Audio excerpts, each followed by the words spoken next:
I'll pay you back.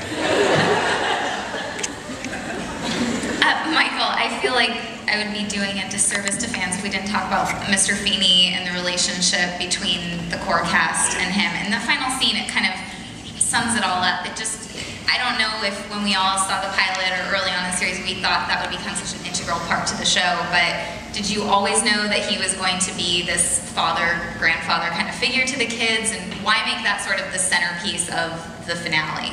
That was intended. That was how the show was actually sold.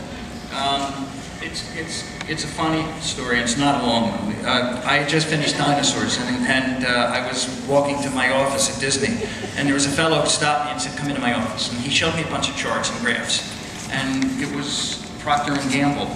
How much money goes directly out of kids' pockets, how much money goes indirectly, which means allowance. And they make their father or mother buy them. And the fellow said, "What's your next show?" And I said, "I just finished this show. I'll go and I'll think about it." He said, "You do a show for this demographic. You're writing well for this demographic." And what he made me think of was that all of the shows that had been done were shows that Family Ties, Growing Pains, you take the oldest brother or sister, you focus on them, you do the first date story. And I said, what if we took a middle child? What if the first date story was actually a betrayal because the brothers lived in the same room? So instead of going to the baseball game together, he took his first date, and the pilot was about the reaction of the younger brother to that. That was coming out of this man's office, and then I walked down to the president of Disney Television, and I said, I have something. And Boy Meets World was born right there. What's the conflict? Because we got the core relationships. Well, what if there's an implacable wall? What if there is a figure who is absolutely unable to be moved? Who would it be?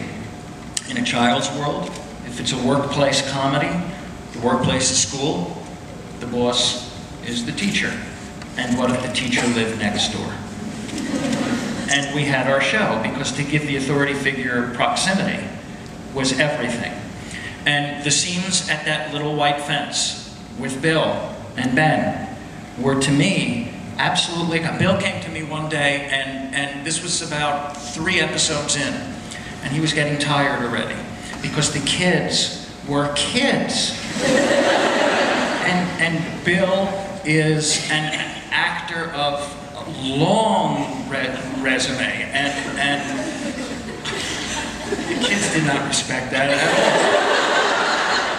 And the kids thought he was from England, which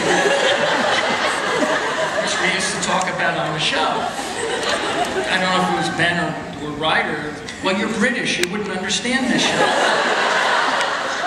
I'm not British. And that went on all the time. And Bill used to come to me and he would say, Michael, how long am I going to stand by this picket fence? And I said, why do you have to go back to England? And so that was when I joined the kids' army, and Bill was happy to be all of our implacable wall. Do you guys, I mean, just kind of going down the table or whatever order, do you have sort of a favorite moment for your character over all the seasons, or a moment on the show? Anything? Whoever can jump in. I liked when I said, I'm the screamer up in here. I love that, you know. That was my favorite moment, you know, aside from many, many others. Actually, I got one more. There was a scene where there was a cheerleading episode, and I wasn't feeling so great that day, and Ryder whispers in my ear to say the line differently, real crazy, and then stop kissing right before the take. And I did it, and it made everybody laugh, and I was like, what am I upset for? This is so silly, I'm on TV, you know, so I always remember that, because Ryder always was such a champion for me, you know. What you got? That Scream episode that we call it the Scream episode, it's like the Halloween, do you guys remember this one? That was by far the most fun we've ever had, like probably in our lives. It was it was a disaster for Michael and everybody, you know, that actually had to get through that night, but for us, We were laughing so hard because it was one of the first episodes where we really went surreal. You know, Boy Meets World, like, by 4th or 5th season, we just started getting more and more meta and like referencing the fact that, like, you know, we replaced Lily with a different actress. It was like, what? And like we were making all these weird jokes, and you know, so that episode really took it to the extreme. I mean, I watch it now and I still don't know what's going on. It's like, but yeah, so it was, we reference all these horror films, but that was one of the best. We laughed so hard and couldn't get through a single take. One of the best nights. Yeah, I concur. Awesome. I have one. I can't remember if it was a dream or what, but you were in jail, and I was Natasha and Bowling. So I came in. You were in jail. It was a dream. On the show. No, Ryder was in jail. Okay, I'm sorry, but Go on. Corey, you were in jail, and I think it was a bad dream or something. But I was dressed up in 50s clothes, and I go in and I go, "Do you have the papers?" Because I was Natasha.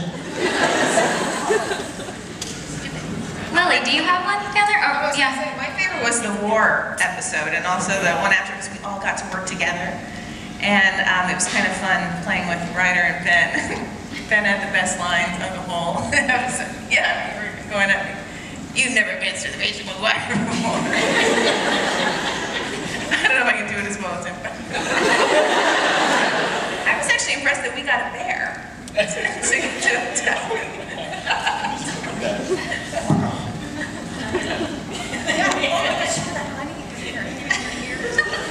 Yes.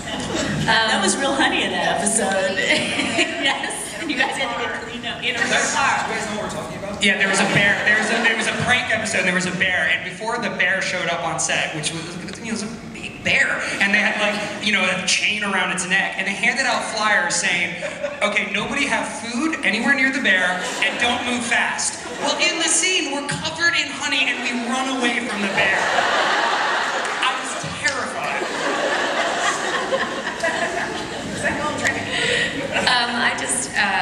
My best memories, I guess, are I loved all the tea parties. That was lots of fun, and dressing Phil Daniels up in all the jewelry and the hat. that was a great moment for me. Just every day on set was so much fun, and backstage everybody was just such a laugh, and it was a really great environment.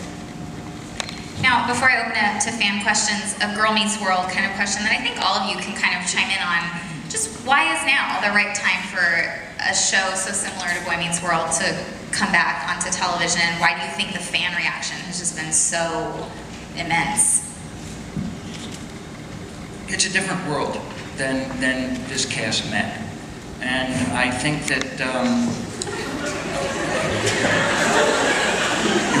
you were going to say something?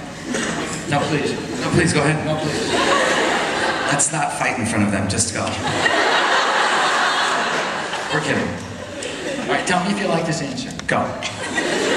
It's a different world than you met. Is that it? And again, I've watched television, and I love television, and I was a child of television, and we do what we love, and we've been very lucky. And I don't see anything on television right now that is speaking to the audience that I have always spoken to and that I care very much about. The reason to do Girl Meets World now is because I think that television and this world, if we can do it and honor this show and make it unique because it's a different world, that's the reason to do it. Oh, and by the way, I'm sorry, Ben, I'm just going to keep you from talking now. Okay. I had a favorite moment. Oh, yeah. Yeah, of the whole series, and it's I think this microphone isn't as good. I'm funnier in this microphone. Camera one, camera two. Okay, go on. Ready? Go. And my favorite moment had nothing to do with Ben. It had to do with my son, Daniel. Do you remember in the finale, I'm sure it was part of the finale, the explanation of what Boy Meets World meant when the Joshua Matthews character, who was played by my son Daniel, Daniel was also the little boy. All my kids got to be in the show. And Daniel was also the little boy with the shirt that came up to here in the hallway when he said, "I see dead people." And the writing staff said, "You can't use Daniel again." And I said, "All right, then I won't." I said, "Let's cast the role, we'll cast an actor." And we cast this actor who all he was supposed to do was stand next to Ben, be his new baby brother, and listen to him. This actor, Ben said, well, and the actor started tearing across the set, hitting everybody. Wouldn't stop, started screaming, "Ow, wow!" And one of the writers said, "Get Daniel." I called my wife, Patty, and I said, "Where are you?" And she said, "I'm at Gelson's," which was a grocery store in our town. And I said, "Are you with Danny?" "Yes." And bring him. With what he's wearing, it doesn't matter what he's wearing, he needs to be on set now. And so Daniel shows up, and all I said to Daniel was, "Listen to Ben, watch him, don't say anything." And Ben said, "Joshua," and Danny goes, "Yeah." And Ben is talking, and Danny goes, "Yeah, yeah." And Ben says, "Would you like to go over to Topanga?" Danny goes, "Topanga!" It was one take. He was unbelievable, and on the back of his neck, he didn't have any tattoos.